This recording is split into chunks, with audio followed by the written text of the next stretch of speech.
there we are. So, hi guys, good morning. This is live chat number 4 of Genia's Brainstorm. We're only the 2 of us this morning. Naked Jab is taking a little bit of well-deserved vacation, so we won't be here for a few live chats about the game, and this one and the next game. So me and Max, first topic. Let us know if everything works. The chat is not too active right now, but if there's any difficulty with the sound or anything, okay, we're good. Thanks, Favor. First topic I wanted to cover with you this morning is a little bit about the game. So less than a week to go. If we don't do other maintenance, the game will end sometime around 3:15 local Quebec City time next Tuesday. Competition is very hot. Ranking is too close to call right now. We're looking at it a few minutes ago. Yeah, we are seeing a first competition not only for the Alliance and the winning oracles, but for every leaderboard. The players, the top players change every day, so it's very satisfying to see how active our top players and see the competition go on, even in the state of the game. Yeah, and sorry, next Thursday, not Tuesday. Sorry about it. The power level was the beta were leading 5 minutes ago by 1 point per hour, but Da Vinci just connected a few more knowledge to the oracle. So we're seeing a lot of attacks on the winning oracles, so the score change every minute because the top alliance keep attacking each other. So it's anybody's game to be the winner. So yeah, can keep up the good fight. It's nice and clean so far, and the competition is really hot. You can go and try to bet on the outcome of the game if it's legal in your country or state, or contact Vegas bookkeeper if they noticed that we've got so tight competition here at Genia. One thing about the competition and the production of the oracles is something I will demonstrate to you on one of our dev environment. When the first oracle actually is good for all oracles, but when you have all 60 slots activated, not many of you know that, I'm pretty sure. We need to give it more visibility. But when you have all 60 slots built and active with at least one contribution, the production of your oracle doubles. So the energy production is multiplied by 2, but the only feedback you got in this build right now is the change of the icon and the multiplier here. So it's a good strategy to get a late boost and bypass all the winners if you want. So it's hard to achieve, but even harder to keep up. But if you manage to have the fully active oracle, you will be in good position to win the game. So here's a sneak peek of this slot need to be built and filled with an active knowledge. A sneak peek of development we are doing for next game, so making it sure that everyone's understand that the power level is per hour production. So we'll see something here, and we're working right now on adding some other visual cue that your oracle is fully complete and active. Yeah. As soon as you've got one of your slot destroyed by one opponent's attack, you lose your bonus. The multiplier goes away. So you have to rebuild and reconnect the knowledge to get the double production back. So that's covered. Let's see if we've got questions.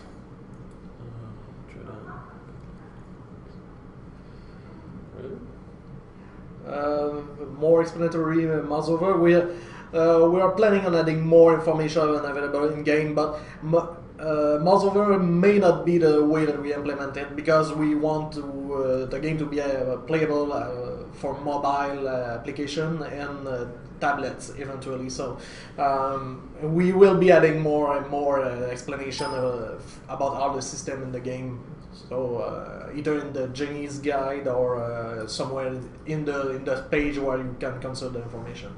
Yeah, right. As Maxim says, since we want to go mobile and tablet friendly, there's a little bit of tweak that we got to do in the UI for it to be compliant. We want the UI to be similar in the browser version and the tablet version, so we'll have to be careful on what we do.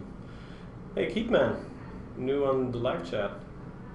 Upcoming feature with best support alliances and teamwork. Yeah, better support for alliance and teamwork is something that we keep in mind. It won't be for the next game, but it's something that we definitely want for open beta in the later version. We want to help alliance share information about location, and we want allies to better cooperate through the game, not only for the record, but help each other by maybe by buildings in their city or something like that. We are actually at the moment we are designing more features that will help allies and friends to play together and create more relevant alliance.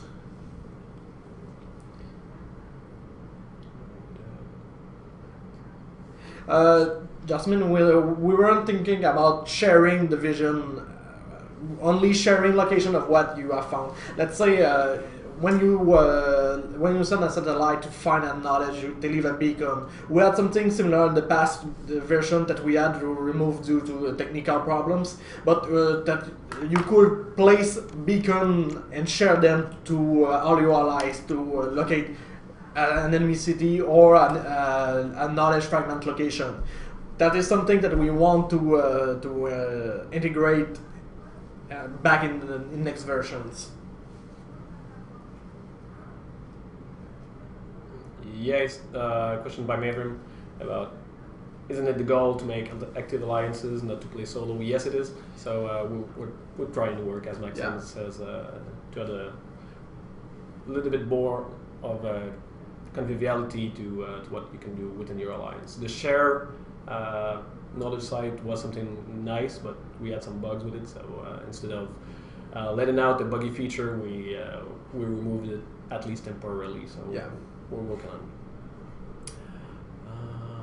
friendly beacon similar to that was something like that, and it probably will be something that looks very similar to the beacon you can see with the satellite. All right, waiting for other questions. Right now, by the end of the game, we're working on prepare yourself for the next game page with the marketing team. So you will see that hopefully live next week before the game ends. We want to keep the momentum, so we'll release content, we'll animate the discussions and forums on that section of the website. So go and visit it before the end of the game and during the time off that we will give you between the two games. We all needed a little bit of break. We're maintaining the game every night, every weekend right now, so we're taking a week, not off, but we're taking a week with no games, so we can get ready for the game that will likely begin on July 25th at noon Eastern Daylight Time. So those of you in Europe will be able to play it during your evening on that Thursday night, and for all American people it will be active sometime during the day.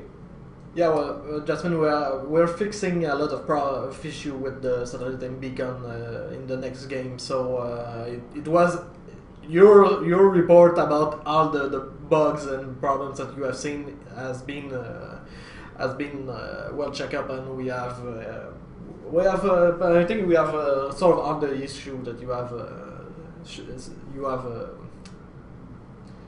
that you have already said. I'll be reading you, since we're saving those live chats on YouTube for everyone to watch after. I'll read the question from Keatman, so the answers makes more sense for those of you listening to us later.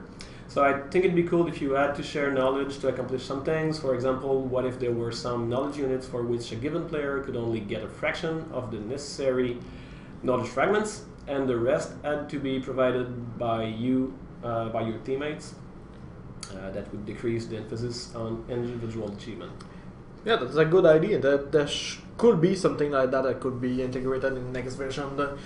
Though there is maybe a balance issue that we need to address with that is if you can if you can share your knowledge with your friend or your ally.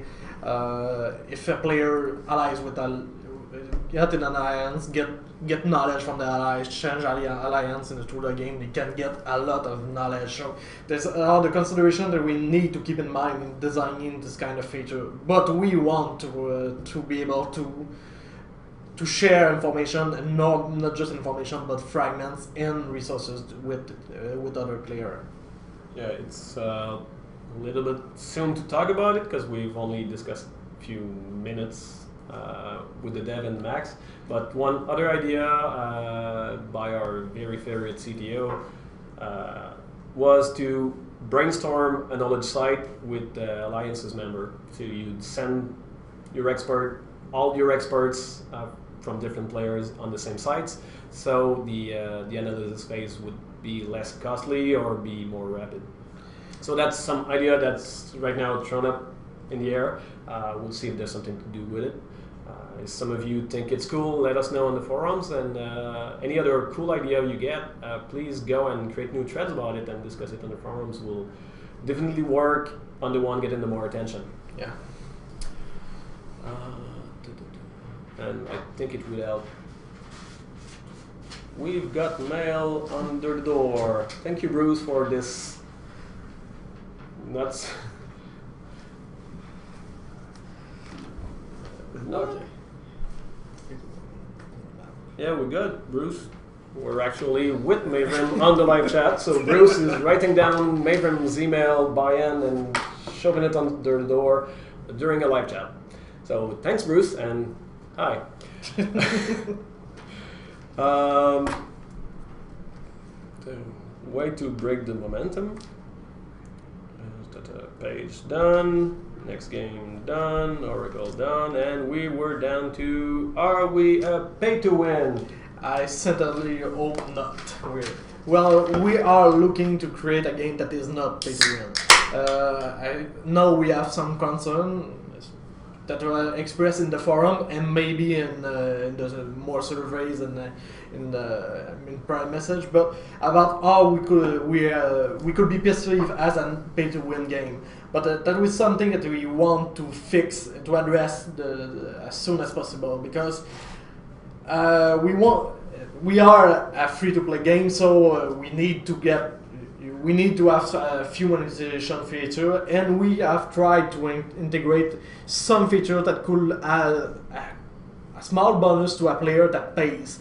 But in this game, as we can see from the leaderboards, I won't be listing any names, but a lot of our top players aren't paying. So there is a way to get to the top without playing. If you answer correctly, you maintain your streak, and you know, well, you understand the game really well, and you play it. You play it like with some experience. So, however, if we find that the bonus is unbalanced and there are issues about what you think in this about buying bonus, we may address this as we don't want the player to think that it is a pay-to-win game. And one thing that we're also working on for closed beta game 2 is to give a little bit of credits every time you pass a level. So right now my player is, here we go. Right now I'm not playing to my best, and my player is still level 29 in like what, 20 days or so. So I would have received most every day a little bit of credits, and if I want to use them for the bonuses, then I didn't pay and I get the bonuses still. So you don't have to pay real money to get the bonus. We take credits for them, and we think we give away enough credits for you to be able to buy it. So that's one of the point of view about are we pay to win. If we were not given any credits at all, yeah, it would be arguable, but we're given a lot of credits. Well, in the next game, also you will get credits if you invite your friends to the game and they actually play the game. We will be looking for any bots and anything like that. But if you invite friends and they become players for brainstorms, you will have another way to gain credits this way. Anyway, if you have any more, any suggestion, any concern about how we could be a pay-to-win game and how we can improve that system in order to not be a pay-to-win, we are very understanding about that, and we want to have your feedback. So we're open to feedback. Sure. Wired, you had a question. You said that you were curious about saying your max energy potential is.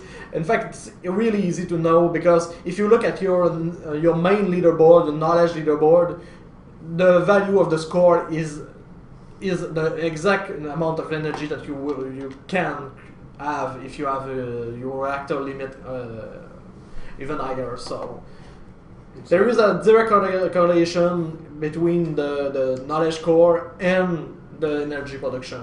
Yeah, this 2017 is what I produce without if my reactor was not capping my production, and if I had no deactivated fragments units or fragments or knowledge units.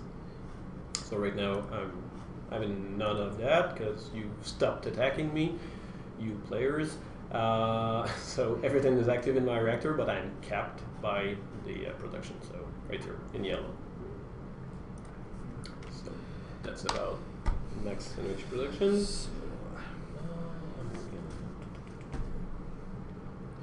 Referral reward are awesome. Yeah, thank you very much, Ever.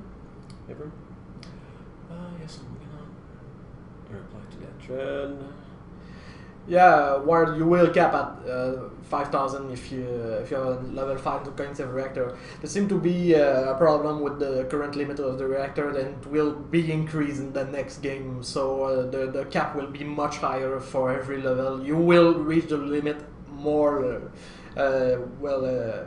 later in the game. So you will have more profit from the knowledge that you have gathered and mastered through the game. Yeah, Wired. We've the sourcing of that game. We went too low with the maximum production for reactor level 5. Next game it will be 10,000. 10,000. So yeah, stop buying energy bonuses if you're already at 5,600 something, because you'll be wasting the rest. 5 is the max you will ever produce within this game. And Yoshi is right. The 25% bonus is added over what we see in the leaderboard. So I don't have any bonus active right now, but I could reach as high as 260 something. So definitely I need, if I was willing to pay for the bonus with my credits that I earned in the game, I would really need the reactor level 4, and I'd be nearly maxed out already with what I'm producing. Purchase a bonus just for Genia or just for energy. Wired. Right now, that's what you do in the game. You buy them separately. So it's production bonus. Yeah, it's kind of right. It doesn't really tell that this section is only for energy, but when you're buying from the energy panel, the bonus is good for energy, and it's different than the one that you'd have in the other one. So if I go and buy this one for 10% here, if I go in Genia, I can add this one here.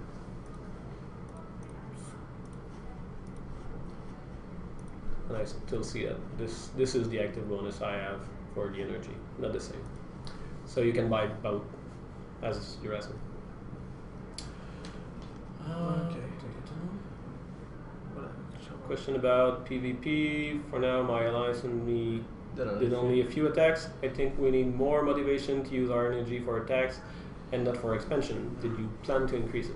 What kind of motivation are you looking for? Another kind of resource like Genia or something like that? Or at the moment, if you attack to complete your knowledge unit or to cripple the enemy oracle, that are the only way that you, the only motivation that you can have to attack. What kind of, if you have any more suggestion about that, we are interested in maybe yes, more Genia. Whoa. Very active chat this morning. Let's masterize. Sorry if we're reading your comments. Actually, not so sorry to read them. Hope you appreciate it.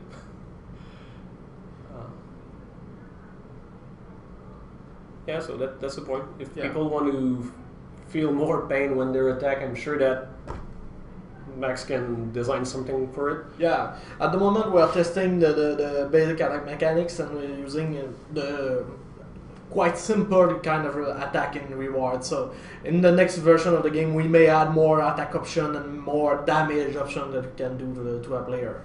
But at the moment that is what we want to keep. We have a question from text replay about if there was any plan for a different game mode or style. Yes, we are planning to add many kind of game server with different rules. You can have a game that could be very short, like 1 week, 2 weeks, or you can have games that are more or less competitive, game where attacks are stronger or costlier to fit with your kind of gameplay. And in every game, the knowledge fragment that you can find in the game could change. So we will have games that have different set of knowledge in different topics of interest. It's in the plan for the future. What about more specialized building to do it more, lower time for mission and raise something else? Specialized building is something that we may add in the plan for open beta and the later version. At the moment, we want to keep the focus on the main game loop and the main modifier, the main strategy, before adding more branch and more specialization option. But it's definitely something that we keep in mind, that we could add some more cooperation in alliance by creating your own role, by having specialized building that has very specific boost and units. Hope this answers. While we're waiting for other questions, there is a topic that was brought to our attention by Mavering. Some of you are wondering if some person are playing under the name of more than one player at the same time. Without naming them, we think we've spotted one situation where the same person is playing under 2 accounts, but we cannot say for sure. Let's say that for now we discourage that. We don't see the fun into it. If we try with your first account and would like to restart the game, then yes, maybe a second account is the way to go. But definitely to be playing from 2 points of view at the same time, we don't encourage that behavior. We will clarify the policy to prevent, especially we will want to prevent people from playing under 2 accounts, but we will monitor especially kind of farming. So if you build one account to bring direct benefit to your main account, and if we spot you, we'll make sure that the policy says that we will delete at least one of your farming account, one of your account farming one or something like that. So we'll clarify the policy. If you're creating multiple accounts to do fake referencing to get more bonus, that definitely will be monitoring, so don't do it. We'll remove the bonuses. We want real player to play with all the community. We don't just want to give away referential bonus and increase the number of players. We don't only want good numbers, we want really players. And we'll try to spot any other abuses from game mechanics or bugs. Yeah, at the moment in the policy we say that we can you can have up to 5 user account because we want to keep it flexible for multiple player in the same location. Let's say you're playing with your family or with your girlfriend or with your even your child. Sometimes we have some family that play, so we won't block people that share the same IP because they can play together as a family or as friends. But we want to prevent any abuse from this kind of from behavior of people that create multiple accounts in order to boost just one account or detriment other people. Yep. And one of the concerns you seem to have with that, I'll be reading the chat in a few seconds. One of the concerns was that if there was some people like that in the game right now, that we shouldn't give them prices for more than one of their account, and that's something that we'll do. We will ask Bruce, since he disrupted the meeting. So Bruce will personally do a little bit of validation on every player account that deserve a price to make sure that we don't go and send prices to the same person for multiple accounts. So if you're available for prices, expect Bruce to personally contact you and get your personal info. And if you only have one set of personal info for 2 players, then we won't give you multiple prizes. What was making you laugh so far? So it's about don't tell my wife I'm playing with my girlfriend. So no, we don't plan to tell them. And you're lucky you're having both your wife and girlfriend playing. With a few more with a few question or covered. About the minimap, we had a few suggestions about integrating a minimap in the game.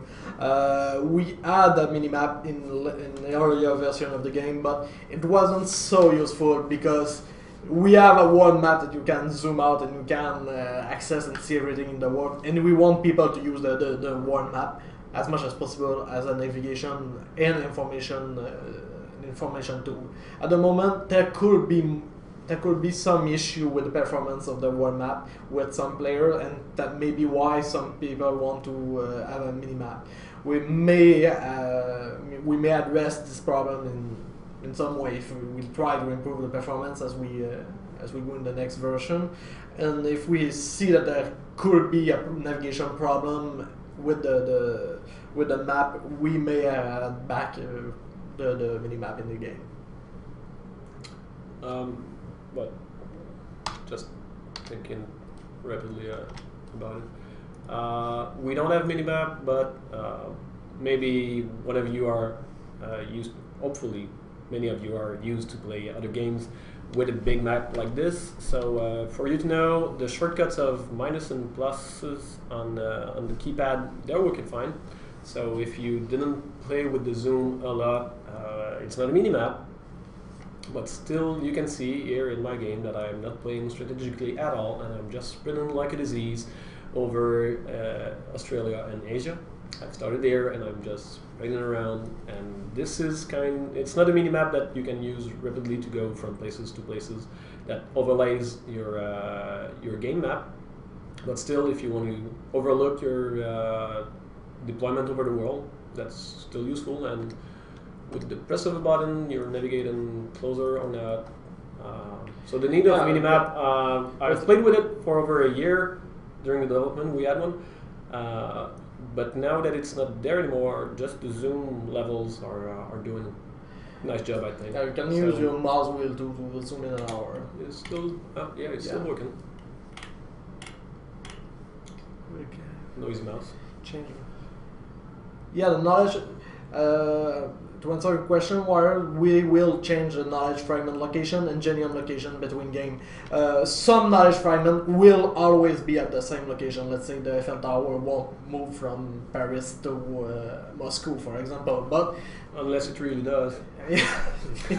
Well, otherwise we won't move the location of some knowledge that are very geolocalized. But otherwise, each knowledge can be placed in a specific area of the world but it won't be the same specific spot that you will think. The same thing will happen with the knowledge, with the Genium veins. Some places were very rich or very poor, and Genium may become a spot that is very valuable for Genium extraction mission.